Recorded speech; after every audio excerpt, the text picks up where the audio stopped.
Hello friends. Nifty में आज का सीपीआर असेंडिंग बना हुआ था। जब भी असेंडिंग सीपीआर होता है, सीपीआर एक सपोर्ट का काम करता है, लेकिन प्राइस की ओपनिंग बहुत मैटर करती है। यहाँ पे प्राइस की ओपनिंग प्रीवियस डे हाई के ऊपर में ओपन हो रही थी और पहला कैंडल रेड बना था। अगर प्राइस प्रीवियस डे हाई के ऊपर में ओपन हो रहा है, पहला कैंडल रेड बने और डेज ओपन की लाइन भी वहीं से आ रही हो, और अगर वो इनसाइड रेंज में घुसता है तो उसका पहला टारगेट सीपीआर होता है। लेकिन इसमें एक मिरर इमेज काम करता है, जितना प्रीवियस हाई के ऊपर में गया है उतना ही प्रीवियस डे लो के भी नीचे जाएगा अगर सीपीआर के नीचे चला जाता है तब के केस में। यहाँ पे वी वेब के नीचे 20 MA की लाइन थी, इसलिए जैसे ही प्राइस नीचे की तरफ में गया 9:30 बजे का कैंडल, हमको पहला टारगेट सीपीआर ले लेना है, और सीपीआर को ब्रेक कर देता है नीचे की तरफ में, तब हम S1 प्रीवियस डे लो की तरफ में टारगेट बना लेते हैं। वी वेब के नीचे 20 MA का कॉम्बिनेशन होना बहुत जरूरी है।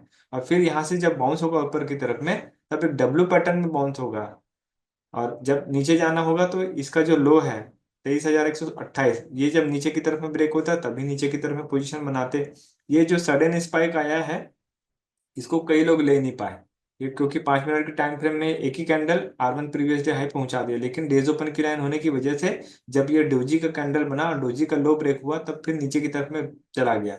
यहाँ से आप पुट बाय करके भी एक टारगेट ले सकते थे नीचे की तरफ में, क्योंकि वी वेब के नीचे 20 में का कॉम्बिनेशन आ रहा है।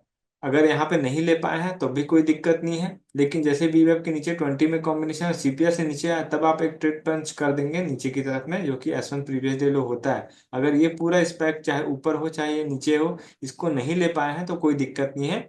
आप इस लेवल को ब्रेक होने का इंतजार कर लीजिए। 23,128 का लेवल जैसे ही ब्रेक होगा, तब फिर आप नीचे की तरफ में ट्रेड बना लीजिएगा, ज्यादा बेटर रहेगा। ये कैंडल ब्रेक हुआ है 2:30 पे। इसके बाद हम नीचे का पोजीशन बना लेंगे, तो S1 के बाद S2 आता है, फिर S3 आएगा। S1 और S2 और S3 के बीच में डिफरेंस बहुत कम था, इसी वजह से प्राइस नीचे की तरफ में टूटा। तो S2 का लेवल तो डेफिनेटली मिल गया, लेकिन S2 लेवल टूट गया बड़े कैंडल से, तब हम S3 के तरफ में आ जाएंगे। और ये प्राइस का मोमेंटम बहुत शार्प होता है, इसमें कोई ज्यादा रिट्रेसमेंट नहीं है। रिट्रेसमेंट इसलिए नहीं है क्योंकि ये बहुत ज्यादा ये स्पाइक झेल करके आया है, इसी वजह से जब इसमें एक सेलिंग अपॉर्चुनिटी क्रिएट होती है तो बहुत हैवी रहती है। S3 तक आया, आपको टारगेट यहाँ पे बुक करना है। इसको ऑप्शन के प्रीमियम में देख लेते हैं। 23,400 है तो 23,300 का कॉल, ये लग गया 23,300 का कॉल। 23,300 का कॉल लग गया, और यहाँ पे क्या लगेगा, 23,400 है तो 23,400 है तो 23,500 का पुट लगाना। अब ऑप्शन को देखेंगे, 23,300 का कॉल और 23,500 का पुट। कॉल में सबसे पहले वॉच करेंगे, कॉल और put starting point of view से सबसे पहले डिस्कस करना है। पुट थोड़ा वाइडर सीपीआर में आ रहा था, लेकिन प्राइस की ओपनिंग जो है ना प्रीवियस डे लो से ओपन हो रही थी, और यहाँ कॉल जो है R1 प्रीवियस डे हाई से रिजेक्ट किया था। तो पहला कैंडल का स्पाइक देखिए बहुत बड़ा था। ये स्पाइक तो 1 मिनट के टाइम फ्रेम में तो उतना कंसीडर नहीं करेंगे, यहाँ पे वीवेब के नीचे ही ईएमए की लाइन थी। इसलिए अगर ये वीवेब मतलब सीपीआर से अगर ऊपर की तरफ में जा रहा है तो वीवेब एक रिजेक्शन का काम करेगा। जब तक वीवेब के ऊपर ईएमए की लाइन नहीं आ जाती, तब तक हम अपसाइड का पोजीशन नहीं बना सकते। तो जैसे ही कैंडल 9:30 का कैंडल वी वैप के नीचे चला गया और ईएमए का क्रॉस ओवर नीचे की तरफ में हो गया, हम वेट करेंगे कि 34 ईएमए को 8 ईएमए क्रॉस कर दे। जैसे ही 34 ईएमए क्रॉस कर दे नीचे की तरफ में, हम नीचे का पोजीशन बनाएंगे, यानी कि सेलिंग का पोजीशन बनाएंगे। अगर हम बायर हैं तो हमको पुट बाय करना है। पुट बाइंग करने के लिए सिंपल है, वी वेब के ऊपर ईएमए की लाइन आनी चाहिए, 34 ईएमए 8 ईएमए को क्रॉस करके ऊपर जाना चाहिए। ये कब ब्रेक हुआ है, 9:33 पे ब्रेक हुआ है, तो हम पहली बार मेंटेन नहीं करेंगे, इसको वापस आने दीजिए एटीएम के पास। जैसे ही एटीएम के पास में आता है, चाहे आप यहाँ या तो फिर यहाँ आप ट्रेड ले लीजिए, 209 के प्राइस पे ट्रेड लेंगे तो आप धीरे धीरे करके आप प्रॉफिट तक रुक सकते हैं। और अगर कोई बड़ा कैंडल बन जाती है, जैसे कि ये बड़ा कैंडल बन गया, इस कैंडल पे चाहे तो एग्जिट ले सकते हैं, इसमें कोई दिक्कत वाली बात नहीं है। और जब एटीएम पे वापस से एक क्रॉसओवर दे और एक डोजी कैंडल बना जाए, यहाँ पे आप एंट्री कर सकते हैं, है ना। भले यहाँ सीपीआर की लाइन है, लेकिन इस जगह पे सीपीआर से नीचे उतर रहा है। अगर कॉल में सीपीआर से नीचे उतर रहा है तो पुट में बाइंग अपॉर्चुनिटी क्रिएट हो सकती है। क्योंकि यहाँ पे एक मिरर इमेज बनाना है इसको, और प्राइस का मोमेंटम बहुत फास्ट आया है। ये फास्ट क्यों आया इसका मोमेंटम, क्योंकि 1 घंटे के टाइम फ्रेम पे नैरो सीपीआर है, तो जो भी मोमेंटम होगा वो बहुत तेजी के साथ में आएगा। नीचे की तरफ में मोमेंटम तेजी के साथ में है, इसलिए पुट के प्राइस में वाइडर सीपीआर होने के बावजूद भी बड़ा मोमेंटम क्रिएट हुआ। लेकिन फिर भी ये बड़ा मोमेंटम हमको एक रेंज के अंदर में ही देखने को मिला। ये रेंज के अंदर पे ही ज्यादातर चला, R2 से ऊपर गया लेकिन फिर से नीचे आ गया। तो इसमें हम लोग को देख लेना है किस तरीके से ट्रेड लेना चाहिए। वी वेब के ऊपर ईएमए की लाइन होगी तो हम ऊपर का ही ट्रेड बनाएंगे, यहाँ पे चाहे पुट हो। पुट में नेक्स्ट एंट्री इस डोजी कैंडल पे बने, तो चाहे ये डोजी चाहे ये डोजी, इस कैंडल पे आप ट्रेड ले लीजिए, फिर से एक बड़े कैंडल पे प्रॉफिट बुक कर लीजिए। और पिवोट पॉइंट जैसे ब्रेक हो जाए ऊपर की तरफ में, तब ये जो डोजी कैंडल दिख रहा है, डोजी कैंडल बेस्ट होता है एंट्री के लिए। तो सबसे बड़ा डोजी कैंडल ये वाला दिख रहा है, तो हम कहाँ करेंगे, इस कैंडल पे एंट्री करेंगे। इस डोजी का लो स्टॉप लॉस हो जाएगा, क्योंकि 8 और 13 ईएमए का कॉम्बिनेशन राइजिंग पैटर्न पे है। हम यहाँ ट्रेड ले सकते हैं ऊपर की तरफ में, क्योंकि कॉल जो है सेलिंग अपॉर्चुनिटी क्रिएट कर रहा है। और कॉल में जब S1 के पास में आ गया लाइन, तब हम अपना पुट से प्रॉफिट बुक कर लेंगे। यानी कि पुट में यहाँ पे प्रॉफिट बुक करने के लिए दिया है, तो यहाँ पे पुट में प्रॉफिट बुक कर लेंगे। उसके बाद चाहे तो ट्रेड को छोड़ सकते हैं। यहाँ पे फॉलिंग चैनल पैटर्न बना था और यहाँ राइजिंग चैनल पैटर्न बना है, तो इसमें कोई दिक्कत नहीं है। आप चाहे तो पोजीशन को कैरी फॉरवर्ड करके ऊपर में जा सकते हैं। स्टॉप लॉस को ट्रेल करेंगे तो आपको ये भी कैंडल मिल जाएगा बड़ा वाला, 10:21 का कैंडल। बहुत बड़ा कैंडल था, चाहे तो इसमें बढ़िया प्रॉफिट बुक होता है, लेकिन आप ट्रेड तक रुकते हैं कि नहीं रुकते हैं ये आपके ऊपर डिपेंड करता है। क्योंकि ये तो प्राइस S1 तक आया, हम प्रॉफिट बुक करेंगे। जो 10:15 का कैंडल है यहीं पे प्रॉफिट बुक हो जाना चाहिए। 10:15 का कैंडल, ये देखिए, ये इस कैंडल पे प्रॉफिट बुक करते हैं पुट में। उसके बाद ऊपर जा रहा है, उसको जाने तो कोई दिक्कत नहीं, क्योंकि ईएमए बहुत ज्यादा फैल गया है, इसलिए वापस पलट के आने के भी चांसेस रहते हैं। तो इस तरीके से कॉल का और पुट का ट्रेड बनता। स्टार्टिंग में अगर प्रॉफिट अच्छा ले लिए, चाहे वो सेलर है तो कॉल सेल कर दिए, और पुट में बायर है तो बाइंग में प्रॉफिट बुक कर लिए। सेलर के लिए कहाँ पे पोजीशन बन रही थी, ये सीपीआर पे फंसा हुआ है और असेंडिंग सीपीआर है, तो सीपीआर के पहले नीचे आने दीजिए। तो पहली बार में ट्रेड नहीं लेना, ये जो पहली बार आया नीचे की तरफ में, इसमें ट्रेड नहीं जमाना है। इसको वापस रिट्रेस करके जब नीचे की तरफ में आए और इसका लोअर ब्रेक हो जाए, तब फिर आप ट्रेड लेंगे तो ज्यादा बेटर रहेगा। तो इस कैंडल पे आपने कॉल को सेल किया, टारगेट क्या रखेंगे, S1 का लाइन। यहाँ पे आया, प्रॉफिट बुक करना ही करना है सेलर को, तो ठीक रहता है। इसके बाद आप छोड़ दीजिए, देख लीजिए क्या कैसा प्राइस का मोमेंटम रहा है। आपको एक अच्छा खासा प्रॉफिट हो गया, आप हटा लीजिए पोजीशन को। जैसे मैंने 159 पे सेल किया और 127 के आसपास मैं एग्जिट किया, तो कितना पॉइंट मुझे कैप्चर है, 160 से लेकर के 127, मतलब लगभग लगभग 30 33 पॉइंट का मोमेंट मिला है मुझे कॉल सेल में। तो ये बहुत बढ़िया है। और पुट पुट बाइंग करेंगे तो स्कैल्पिंग मोड पे आपको छोटे छोटे ट्रेड आपको मिलते जाएगा। फिर उसके बाद ये जो डब्ल्यू पैटर्न है, इसको चाहे तो अवॉइड कर सकते हैं, क्योंकि आपका स्टार्टिंग में ही प्रॉफिट हो गया है। अगर मैं बड़े ट्रेड लेने के लिए देखूं तो मैं इस कैंडल पे ले लूंगा, 9:30 का कैंडल था। यहाँ पे मैं ट्रेड पंच करूंगा पुट में, और टारगेट ये रखूंगा। तो मैं 9:35 पे एंट्री किया और 9:45 पे एग्जिट करूंगा। 9:35 पे एंट्री, 9:45 पे एग्जिट, हैवी लॉट। 9:35 ये वाला है, तो 9:35 आ गया तो मैं यहाँ पे ट्रेड लूंगा एटीएम के पास में। 211 पे मैं एंट्री करता बड़ा। उसके बाद 9:45 यानी कि यहाँ इस कैंडल पे मैं एग्जिट कर देता। मैं यहाँ एंट्री करता 210 पे, और यहाँ एग्जिट करता 245 पॉइंट पे। तो 210 से 245 कितना होगा, 35 पॉइंट। यहाँ पे भी मैं 35 पॉइंट कैप्चर कर रहा हूँ पुट बाइंग में। इसके बाद जब पुट को ब्रेक करेगा, पुट में सीपीआर का पिवोट लाइन ब्रेक करेगा, तब फिर मैं एंट्री करूंगा अप साइड में, और ट्रेड को छोड़ दूंगा, जाने दूंगा ऊपर की तरफ में। यानी कि नेक्स्ट ट्रेड मेरा, ये जो डोजी कैंडल बना है इसका लो ब्रेक हो रहा है, तब फिर मैं एंट्री करूंगा। क्योंकि मैं पहली बार में एंट्री नहीं कहता, थोड़ा रिट्रेस करने देता हूँ, क्योंकि 20 में दूर हो जाता है। यहाँ अगर यहाँ पे एंट्री लिए तो वापस पलट के आता है तो लॉस दिखता है। इसलिए मैं इस कैंडल का जैसे लो ब्रेक होगा तब फिर एंट्री करूंगा, यानी कि 10:15 का कैंडल पे एंट्री मारता हूँ। 10:15 का कैंडल कहाँ बना है, ये देखिए 10:15 का कैंडल, ये वाला कैंडल। तो इस कैंडल पे मैं एंट्री मारूंगा, इस कैंडल पे एंट्री मारूंगा। चाहे तो इस कैंडल प्रॉफिट बुक करूंगा, चाहे तो R1 के आसपास प्रॉफिट बुक करूंगा। तो इस तरीके से मेरा ट्रेड रहता है, और लॉट साइज ज्यादा रहने की वजह से प्रॉफिट भी उसी रेशो में मिलता है। ये था मेरा ट्रेड प्लान। इसके बाद वाला जो सिचुएशन है यार, तो पूरा रोलर कोस्टर के जैसा बना है। तो इस रोलर कोस्टर को तो मैं अवॉइड करता हूँ। मैं कहाँ ट्रेड लूंगा अगर लेना होगा वापस, तो इस कैंडल पे।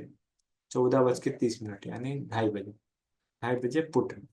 ये है, देखिए ये पूरा क्रॉस ओवर दे दिया है, वी वैप के ऊपर ईएमए की लाइन निकल गई और 8 और 34 ईएमए को ब्रेक कर दिया 8 ईएमए की लाइन, तो इस कैंडल पे ट्रेड बनता है।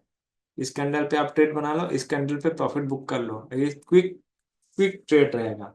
इस कैंडल पे एंट्री कर रहे हैं, इस कैंडल पे प्रॉफिट बुक करना ही करना है, क्योंकि बहुत तेज मोमेंटम है ना। ये कैंडल 50 पॉइंट का अकेला है, इसमें बढ़िया प्रॉफिट मिल जाता है अपने। ये रहेगा। नेक्स्ट वाला जो ट्रेड रहता मेरा, ये वाला ट्रेड रहता, क्योंकि इस ट्रेड को तो कई लोग नहीं ले पाए, मैं भी खुद रहता तो मैं नहीं ले पाता। यहाँ पे जैसे कॉल में पूरा ईएमआई फैला है, और जैसे ही वीवेब के ऊपर में आया है तो पहली बार मैं नहीं लेता, ये जब वापस पलट के एटीएमए के पास आता है तब मैं ट्रेड लेता हूँ। अगर ट्रेड लेना भी होता तो मैं यहाँ पे ऑर्डर डालता और एक दो कैंडल पे एग्जिट कर देता। अगर कॉल में लेता तो 1 मिनट के टाइम फ्रेम में हमको इसी सेटअप पे काम करना है, एटीएमए के पास में आने देना है, उसके बाद में ही ट्रेड को पंच करना ज़्यादा बेटर कंडीशन रहती है, क्योंकि एटीएमए के पास आप लोगे तो 13 ईएमए आपका एसएल रहेगा, जो कि बहुत कम पॉइंट का है। अगर 150 में आप एंट्री कर रहे हो और 140 पे आप एसएल ले रहे हो, तो 10 पॉइंट का एसएल आ रहा है मुश्किल से, आपको प्रॉफिट भी उसी रेशो में होता है। ये मेरा कॉल और पुट दोनों का सिनेरियो रहता है। इसके बाद यहाँ पे मैं ट्रेड को चाहे तो क्लोज कर देता 2:40 पे। 2:40 यानी कि ये वाला जगह, तो मैं हमारा टारगेट क्या है, ये एक ही कैंडल पे प्रॉफिट बुक हो रहा है, हम छोड़ देंगे पोजीशन को, प्रीवियस डे हाई पे ही हम अपना ट्रेड को क्लोज कर देंगे, क्योंकि एटीएम से तो दूर आ गए, फिर ट्रेड तो लेना नहीं है अपने को। कॉल और पुट में मैंने सिनेरियो बताया किस तरीके से करना है। इसके बाद ये वाला ट्रेड एक्स्ट्रा ऑर्डिनरी था, इसको चाहे तो ले भी सकते थे, नहीं भी ले सकते, ये आपकी मर्जी है। दो दो तीन तीन बार प्रॉफिट दे दिया, उसके बाद फिर ट्रेड को छोड़ना बेटर है। अच्छा, ये वाला तो 12 बजे का बताया मैंने, सॉरी। 2:30 का कैंडल में एंट्री मारते हैं हम, 2:30 यानी कि कहाँ आ रहा है, ये वाला जगह है 2:30, ये 2:30 पूरा। ये वीवेब के ऊपर तो ईएमए की लाइन है, प्राइस इस कैंडल पे बनती, यहाँ पे एंट्री बनती, इस कैंडल पे एंट्री बनती, और फिर ऊपर की तरफ में देखिए यहाँ पे प्रीवियस डे हाई तो आ रहा है, लेकिन कैंडल जब नीचे टूट रहा है ना, तो फिर ये फॉलिंग हो जाता है, फॉलिंग में फिर नहीं देखता वो। और यहाँ एंट्री नहीं कर पाए तो इस कैंडल पे एंट्री बनती ही बनती है। यहाँ पे एंट्री कर रहे हैं तो ये वाला टारगेट आप ले लीजिए, कोई दिक्कत नहीं। यहाँ पे तो एटीएमए के पास में आ रहा है, फिर ये और ऊपर जा सकता है, तो हम इस यहाँ पे एंट्री कर, मतलब यहाँ एंट्री करते हैं या यहाँ एंट्री करते हैं, और फिर ऊपर की तरफ में अपना स्टॉप लॉस को ट्रेड कर देते हैं, तो ये पूरा कैंडल पकड़ाता है ऊपर की तरफ में। तो इस तरीके से हम अपना ट्रेड को बनाते हैं। बाकी ये वाला जो जंबल है इसको हम नहीं करते हैं, क्यों नहीं करते हैं, इसकी वजह से ये बीच का जो पोजीशन है ये प्रॉब्लमेटिक रहता है। मैं जब भी वीडियो बनाता हूँ आपको बता देता हूँ, जो मेरा स्विंग ट्रेड रहता है, जब मैं डाउ थ्योरी के हिसाब से ही काम करता हूँ, और डाउ थ्योरी में मुझे क्लियरिटी रहती है कि हाँ ये ऐसा हो सकता है। तो ये था आज का ट्रेड। उसके बाद आते हैं हम कल का। कल कैसा रह सकता है, देखिए कल डिसेंडिंग सीपीआर है और नेचुरली वाइडर सीपीआर आ रहा है, क्योंकि आज का जो लेवल है वो S3 तक चला गया है। अभी प्राइस 1 घंटे के टाइम फ्रेम में हम शिफ्ट करते हैं। सीपीआर थोड़ा टाइम लेगा, हाँ ये नैरो सीपीआर है। S1 प्रीवियस वीक लो टूटेगा तो S2 का लेवल हमको पक्का मिलने वाला है, जो कि आ रहा है 22,866 का लेवल। तो कल के दिन में हमको 22,866 का लेवल मिल सकता है, अगर ये S1 प्रीवियस वीक लो के नीचे उतर जाता है तब के केस में।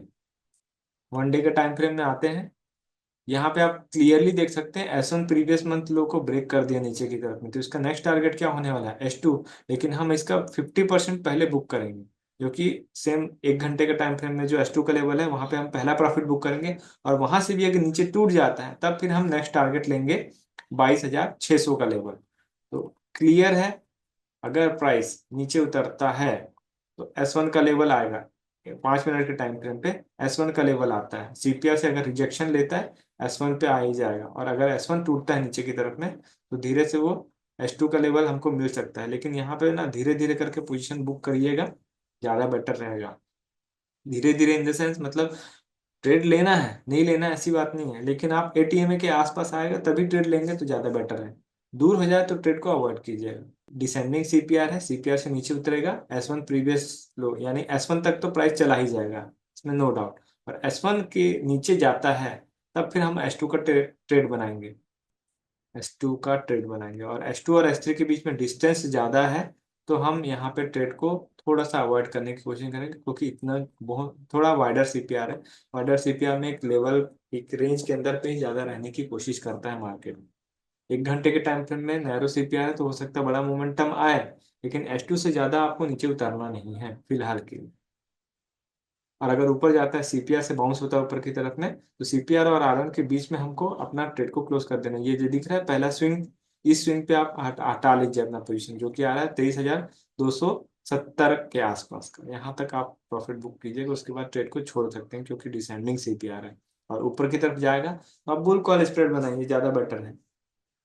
बुल कॉल स्प्रेड में भी आपको एकदम ज्यादा प्रॉफिट मिलने की उम्मीद तो नहीं है, लेकिन अगर ये इस जगह से मतलब इस जगह से या इस जगह से ऊपर जाता है और धीरे धीरे करके ऊपर में जाता हुआ दिख रहा है, तब आप बनाएंगे तो ज्यादा बेटर है। लेकिन यहाँ पे आपको ट्रेड को क्लोज करना सही है।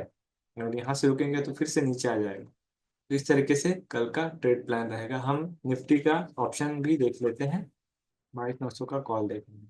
ये वाइडर सीपीआर आ रहा है, मतलब ज्यादा बड़ा मोमेंटम हमको मिलेगा नहीं। ये सीपीआर से नीचे उतरेगा तो डीके ही होने वाला है। पहला टारगेट प्रीवियस लो और उसके बाद S1 का लेवल आ रहा है, ये डीके होगा। अगर सीपीआर से ऊपर जाता है तो R1 तक का ही जा सकता है, या थोड़ा सा इसके पहले ही हमको प्रॉफिट बुक कर लेना होगा सीपीआर से ऊपर की तरफ में जाता है तब के केस में। और अगर R1 के भी ऊपर चले जाता है तो ये जो कल का डेज ओपन लाइन, आज का जो डेज ओपन लाइन है, वहीं तक जा सकता है। मतलब रेंज के अंदर में रहने की संभावना है। निफ्टी का पुट देख लेंगे, 20,100 का पुट। इसका सीपीआर नैरो आ रहा है तो बढ़िया मोमेंटम इसमें क्रिएट हो सकता है। असेंडिंग सीपीआर, सीपीआर से ऊपर बाउंस होगा ना, तो फिर R1 प्रीवियस डे हाई जा सकते हो, और R1 प्रीवियस डे 10:30 बजे के पहले ब्रेक हो जाता है, तब फिर हमको R2 का लेवल मिल सकता है। इसमें बढ़िया मोमेंटम आ सकता है। और सीपीआर से नीचे जाएगा तो इसमें सेलिंग करना है, बाइंग नहीं करना है। क्लियर है? ये था निफ्टी का ट्रेड प्लान। फ्रेंड्स, अगर आपको हमारा वीडियो कोर्स फ्री में चाहिए तो नीचे दिए हुए डिस्क्रिप्शन में जो हमारा डीमैट अकाउंट का लिंक है, उससे आप अकाउंट ओपन कर सकते हैं और नीचे दिए हुए व्हाट्सएप नंबर पर शेयर कर सकते हैं। इससे आपको हमारा कोर्स फ्री में मिल जाएगा और आप हमारे व्हाट्सएप के लाइव ग्रुप में भी ऐड हो जाएंगे, ताकि आपका जो भी क्वेरी क्वेश्चन डाउट है उसे आप पूछ सकते हो और सही समय पे सॉल्व करा सकते हो। अगर आपको हमारा वीडियो कंटेंट अच्छा लगा तो वीडियो को लाइक ज़रूर कीजिए और चैनल में नए हैं तो चैनल को सब्सक्राइब कर लीजिए। Thank you. For advance learning, join our master class, link in the description below.